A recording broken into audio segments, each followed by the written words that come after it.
waiting out there. They're all living the devil may care, and I am just a devil with love to spare. So viva Las Vegas, viva Las Vegas. How I wish that there was more than 24 hours in the day. We're going to drive everybody nuts with this Vegas stuff. Oh, my God. It's unreal. Yeah, we're going to be a big pain in the ass for the next month until we get to Freedom Fest. Welcome back. This is the Snark Factor. I'm Fingers Malloy. Pretty sure the last time we had Kat Timpf on our show, I was wasted. You remember that, Tracy? I think at one point I said to the both of you, let's get in our car and drive to Tijuana. No. That didn't happen? Uh-uh. Oh. Kat Timpf joins us on the Snark Factor hotline. I How are can't you, wait Kat? to talk. I'm good. I apologize. I was pretty drunk the last time you were on the show. I would never judge anybody for that. I judge people who would judge people for that. How's that for meta? Exactly. Okay, so we were talking off the air. You ran and got an E-Cig before the show.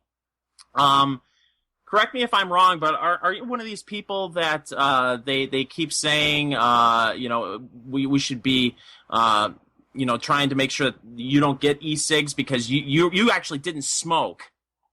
No, I didn't smoke. In college, I bought a cigarette off of someone at a frat party if I'd been drinking, but I had never bought a pack of cigarettes. Never.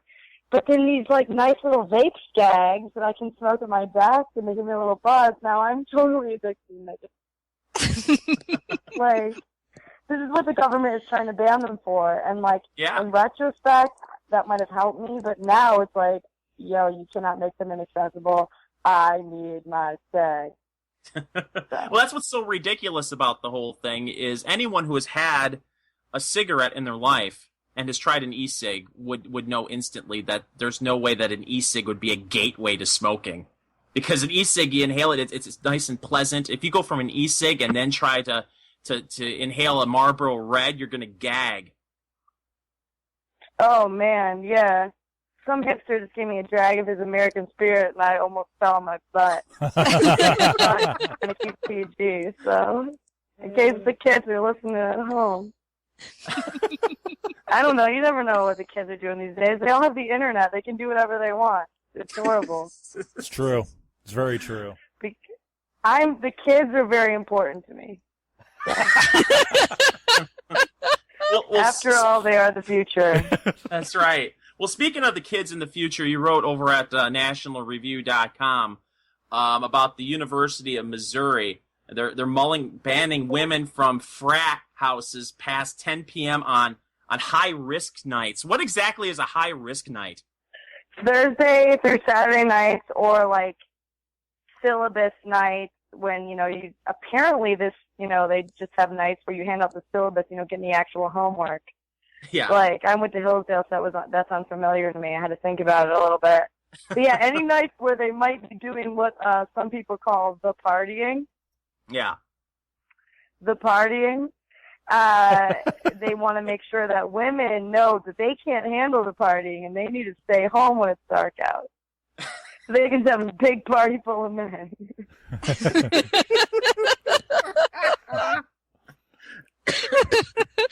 Well, Kat, I was getting caught up on all of your writings knowing that you were coming on, and I think it was when I was reading the story about the UC campuses and what they're doing with their administration and all these new rules. You can't ask somebody if they're lost, was it? If they're walking around in a lab? Yeah, if they're a minority?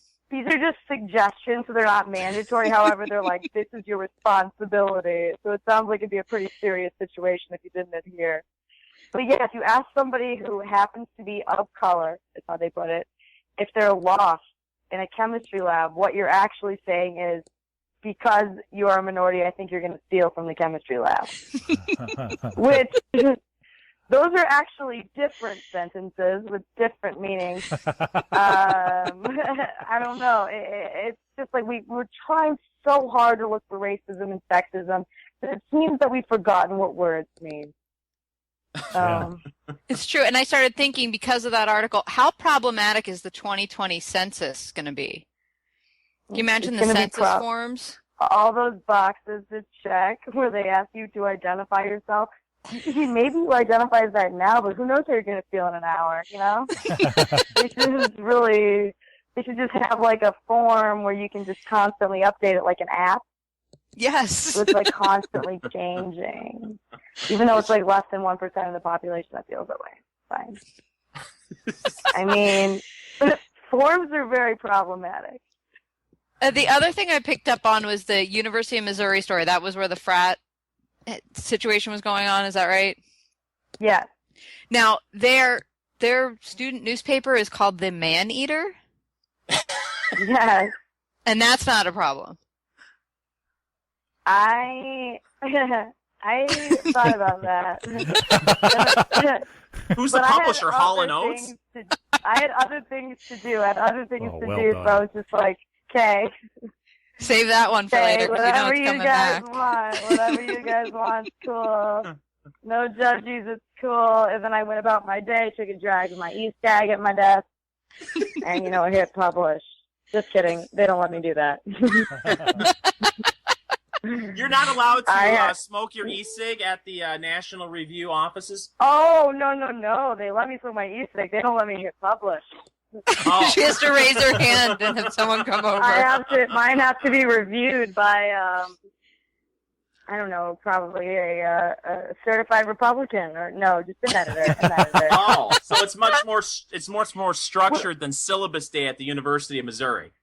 Well, it's good. I appreciate having an editor. Honestly, I appreciate having an editor for my everyday speech. I wish I had before I sent a text message to a boy that I was interested in, that I would have a National Review editor be like, nah. No, wouldn't happen. I'd probably be married with 3 kids by now if that was involved. We only have a few minutes left, Kat. I wanted to bring up, you've got a new gig now over at Fox News. Tell us a little bit about it. Yes, I do. I am a Fox News contributor. I'm working on Greg Gutfeld's new show called The Greg Gutfeld Show. And I'm the op-ed, which basically means I watch the show and then I make fun of all the guests at a segment at the end, which is a very joyous time. So the next one it's always on Sundays at 10 p.m. Eastern. So everyone should watch it and tweet supportive things. Congratulations on that. And Thank you. Are you going to be at Freedom Fest? I'm not. I tape every Saturday, so I can't. I'm not going to go anywhere. But I hear it's fun. I hear it's full of freedom. That's why they have a fest. Yeah. You can't do a remote from there? What? Fox is that cheap? No, I mean, it's the show just started, and it's I love being there. So I love being there. Maybe in the future, maybe I'll own Freedom Fest soon. Yeah, there you are. Look, visualize. Is that on your vision board? Look, I haven't created the vision board yet because I had to eat some Brussels sprouts and drink some Chardonnay at a restaurant by myself, and then I had to buy an e-cigarette. But my puppeteer roommate did leave her markers and crafting supplies out. Uh-oh. So I was about ready to watch some Leonard SU and make some vision boards. Oh, shoot. Just like all of us are. I'm very relatable. Unfortunately, we're out of time. Kat, thank you so much for joining us. Before you go, what should our listeners know about you? What are your next appearances on Fox? As I said, tomorrow actually, I'm on America's Newsroom tomorrow at 10:30 a.m., which is a very serious news show, and I will be presenting my very serious, very intelligent opinion. And then the Greg Gutfeld Show on Sunday night at 10 p.m., where I will be doing the same thing. Because all of my opinions are intelligent, and I take myself very seriously. There you go. Well, thank you so much. You got an open invite. Anytime you want to come on, let me know. This was a lot of fun. What if I don't want to leave? I know my show's over. I don't have another hour. I'm feeling abandonment. Just stay on the line. We'll talk to you. Glad I got this e-cigarette. I got this e-cigarette. I got my markers. I got my Netflix. And I can just visualize a future full of people who love me. Kat, Timpf, everyone. Thanks, Kat. Yeah. That music can only be one thing. It's time to say goodnight. Before we go, we want to give a special shout out to those who logged into the most interactive and entertaining chat room in all of Internet.